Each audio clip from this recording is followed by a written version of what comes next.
Assalomu alaykum. Broker kim va u o'z faoliyatini qanday amalga oshiradi? Agarda siz birjada savdo qilish va qimmatli qog'ozlarga investitsiya kiritishga qaror qilgan bo'lsangiz, unda siz broker tanlashingiz kerak bo'ladi. Broker mijoz hamda fond birjasi o'rtasida vositachi sifatida faoliyat yuritadi hamda xaridor nomidan bitimlarni amalga oshiradi.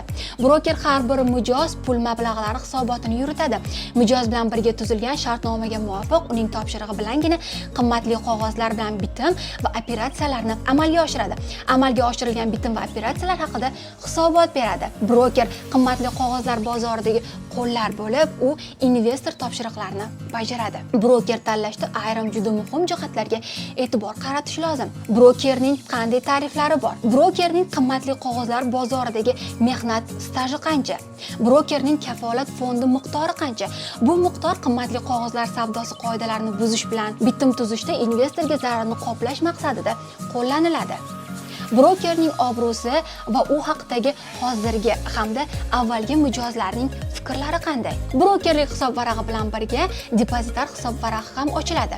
U nima uchun kerak? Brokerlik hisob varag'iga qimmatli qog'ozlarni xarid qilish uchun pullarni tushirasiz. Depozitar hisob varaqda esa xarid qilingan qimmatli qog'ozlar saqlanadi. Fond bozoridagi barcha ishtirokchilar qimmatli qog'ozlar kimga tegishli ekanligini bilishi uchun fond birjasida barcha amalga oshirilgan operatsiyalar ro'yxatga olinadi.